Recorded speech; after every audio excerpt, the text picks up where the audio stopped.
Janja, Tabata Amaral, all these people who made this misogyny law, but they're gonna have a lot to explain, especially now. Mass layoffs of several women in many workplaces are starting to happen. These same women are going to knock on Janja and Tabata's door, and now are you going to give us a new job? Or do you think we're going to live off Bolsa Familia? That is, if the person is lucky enough to actually receive it. I'm going to show you here. There's a general outrage.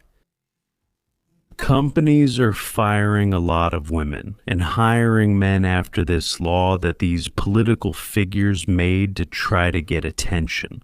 But, wow, it didn't take long. Hit the like button, come join our family, subscribe to the channel, turn on the notification bell, and leave your comments. Guys, before we start, real quick, I want to let you know that I lost 20 kilos with this product here. It helps a lot, especially in those anxious moments when we want to go on a diet. We stick to it for 1 or 2 days, but by the 3rd or 4th day, it gets tough, right? You start feeling hungry and all that.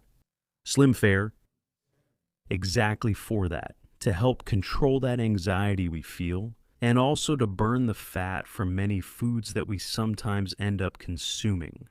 For 2 months, I've always been using this product here because it helped me a lot. It really helped me a lot. I know how hard it was to lose weight without Slim Fare. Why? We reach a certain age, especially after 40, and it's harder to lose weight. And I exercise every day and I still wasn't able to lose weight. It's not just a product, not just an advertisement. It's a product that helped me lose inches. And if it helped me, it will definitely help you too. We always make a prognosis, right? And yes, it's possible to lose 20 kilos in less than 2 months. Less than 2 months. I'm sure you can do it too. I'm putting the photos here for you to see. The product is really good and it truly helps us gain a different quality. It's right here below. For anyone interested, it's really a great opportunity to get fit, get slim, and have a much better quality of life. The link is right here below. This week we saw Janja call Nicholas Red Pill. Red Pill, right? I don't even know what that is, right? According to him, the murder of women here in Brazil. Look, it's so absurd. What we see here, right? Claudio Dantas even points it out. It would be funny if it weren't tragic. I'll show you here first so we can see what she helped with afterwards. To do against women, you'll see here. I also wanted to record here a bit of my outrage with a certain group of men, or maybe just one in particular. One in particular, or Nicholas as she mentioned. The nerve to go online and commit fraud on a bill by spreading fake news. I want to say that while you congressmen were busy making a video full of lies and protecting those men who go online to spread hate speech, a woman was being murdered. While you were busy editing your cute little video, a woman was being killed. While you were busy attacking other women, women were being killed. When did Nicholas attack other women? You men spread this hate speech on the internet. Do you realize that this hate speech can also affect your daughters? Okay, Janja, speaking of daughters, let me tell you something here. And this daughter here. This daughter here, that your son. According to her, she gave several rib punches. Actually, she gave several, right? In this case, let's put it this way. I'm always talking about Natalia, who gave several rib punches to your son's elbow, Janja. She reported it, she went to the police station, she presented evidence, but it's just like Lulinha's other son. In the case of the Instituto Nacional do Seguro Social, no. It's Bolsonaro's fault. It's just like Lula's brother, who got caught, his union, the second one that stole 600 million reais. No, but it's Bolsonaro's fault. This young woman suffered one of the greatest injustices in this country. Lula's son used to threaten. They call it moral harassment. Assédio marital. That's what they say. He attacked the girl, she filed a police report, sued him, and went to the police station. Lula's own son said, "Nothing's going to happen because my father is influential. My father won't let anything happen to him." He said it himself, according to Metropolis. There are several news reports about it. He threatened her on several occasions. And what's worse, too, Janja, you didn't say anything. You didn't speak up to defend Natalia.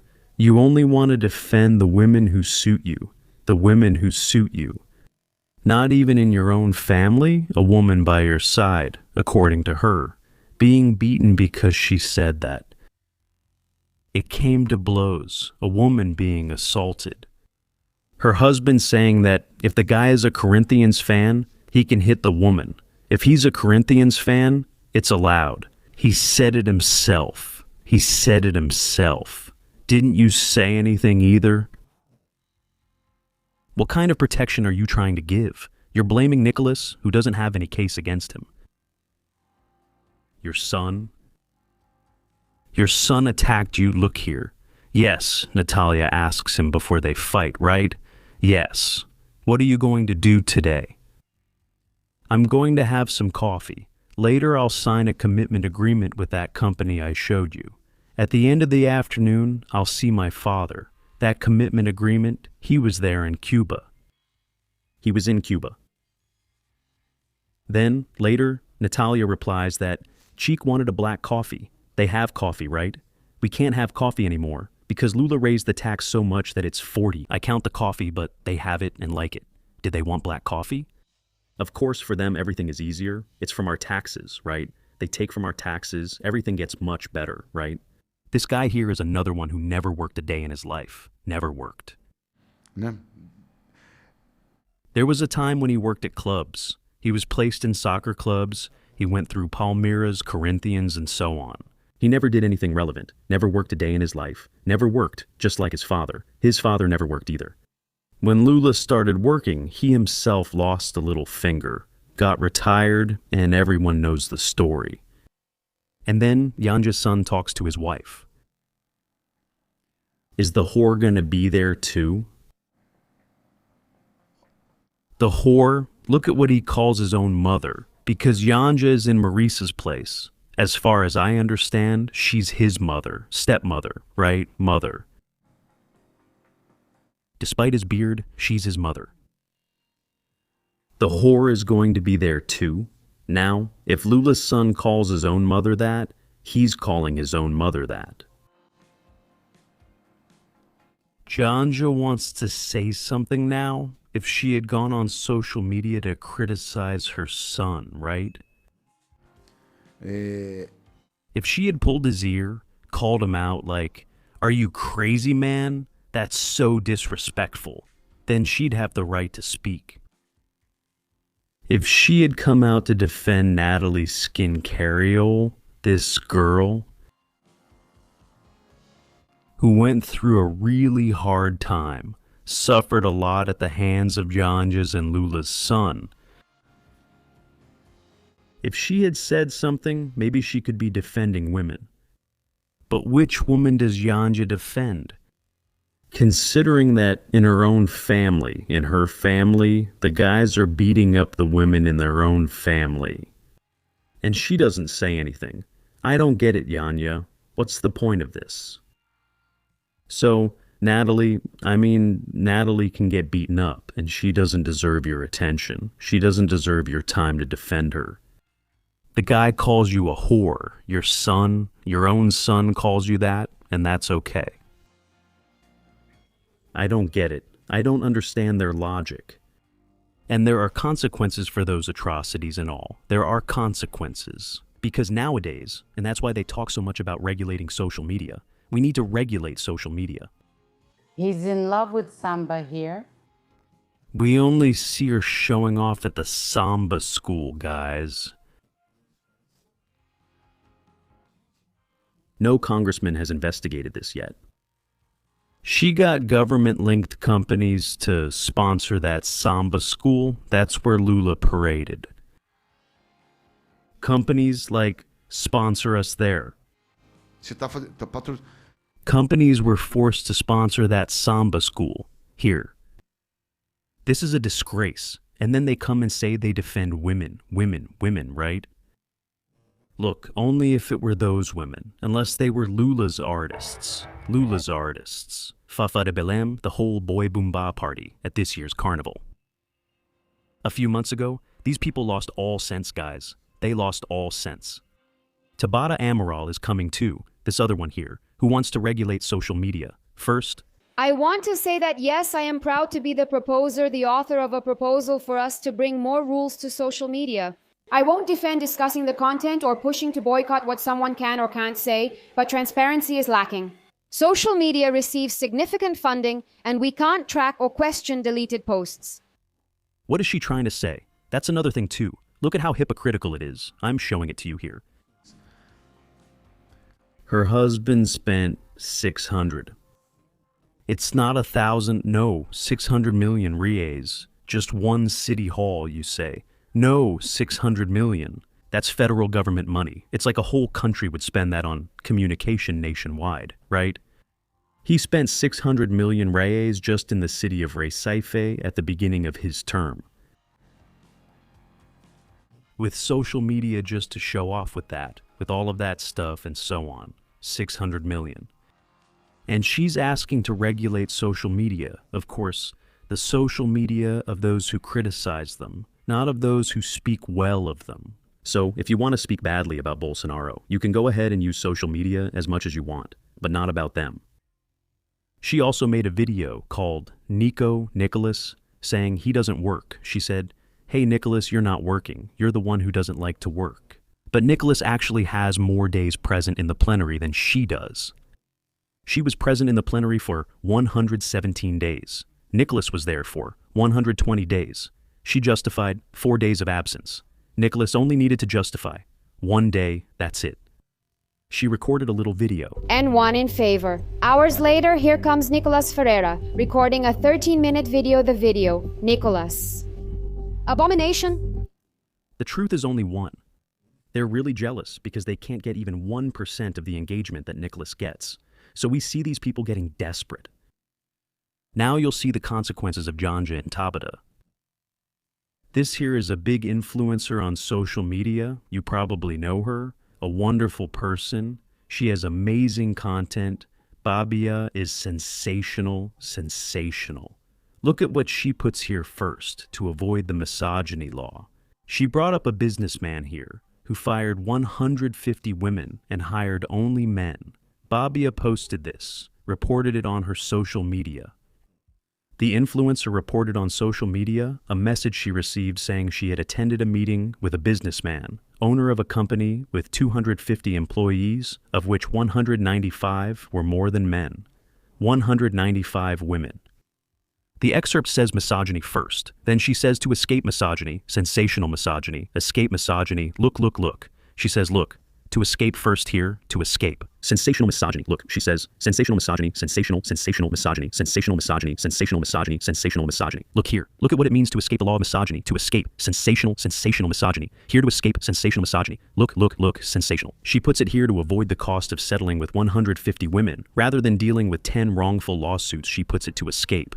Sensational misogyny, sensational, what misogyny first here, look, for sensational misogyny, to escape. Sensational, what sensational misogyny, to escape from it. It's better to pay the settlement cost for 150 women than to face 10 lawsuits that I might get. The case went viral and illustrates what some experts point out as possible side effects after the approval of the misogyny law. Legal uncertainty could lead employers to avoid hiring or keeping women on their staff. The law created to protect women could end up negatively impacting female employability. She reveals it here. Let's see here. And listen to this now. A business consultant sent me the following. He had a meeting with a businessman who has 250 employees. Out of those 250, 195 are women. The businessman decided to fire 150 of those women by the end of the year. 150.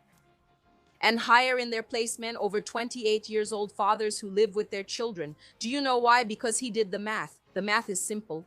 It's cheaper to pay the severance for 150 women than to face 10 lawsuits from opportunists using the misogyny law, because these lawsuits are non-bailable. They are imprescriptible and can cost the entire company. I warned you. In the first video, I warned you. More than 7 million people have already seen it. And now it's not just me talking anymore. It's reality knocking at the door. And I need you to understand who these 150 women are. It's not the manager who has savings and will find another job in 2 weeks. It's the cashier. It's the cleaning assistant. It's the attendant who wakes up at 5 a.m. to drop her child off at daycare and takes 2 buses to get to work. It's the woman who, if her salary is late, if she loses this job, she can't pay the rent. It's you. The cashier won't sue anyone. She'll go stand in the unemployment line. It's always like this, always. They claim the law helps the poorest women who actually suffer most from it. Lawmakers don't take the bus, work overtime, rely on transportation vouchers, or know what life is like in the outskirts. They don't know what it's like to come home at 9 p.m. and still cook dinner for their child. The business owner isn't a monster. They're just trying to survive a flood of taxes. He looks at the law and thinks, if any of my employees feels offended by a work request and sues me, I could be arrested without bail. The crime never expires. He does what anyone would, removes the risk. It's simple. And now the risk has a name. The risk is called being a woman. You, watching there, who works with a formal contract, who depends on this job to feed your children, I need you to understand one thing. This law was not made to protect you. It was made to protect politicians' agendas in a pre-election year. And the bill, And the fact, it goes to you. 150 women fired from a single company. One company. Imagine the whole country of Brazil. Send this video to every working woman, to every mother who depends on her job, to every woman who thought this law would help her, because it's a lie. Big Babia. Sensational. And what does she reveal? That it's very serious. Very serious. The jobs of millions of women could be lost. Because those people, they're not... When he said Babia, they're not concerned. Their interest isn't with women. Their interest is political, so they can say, look, defenders and all that. But in reality, they don't defend anything. Didn't you see Janja? She didn't lift a finger to defend her own daughter-in-law. She didn't defend her daughter-in-law. Not even herself. She stayed quiet. Besides, she said a few days ago that she was harassed twice during her travels on those trips she takes, spending all the Brazilian people's money. And she didn't report who did this harassment. Either it's a lie, or it was a very important person. It's one of the two. That's the only explanation. Well, because she should have reported it. What the heck is this about being a defender of women? Absurd, man. Absurd. Absurd. Oh my God. Bro, share this video on WhatsApp, on Telegram, on Facebook. Hit the like button. Come be part of our family by subscribing to our channel. I'll return soon with more updates on the Paes e Filhos, Fabiano Guigué channel.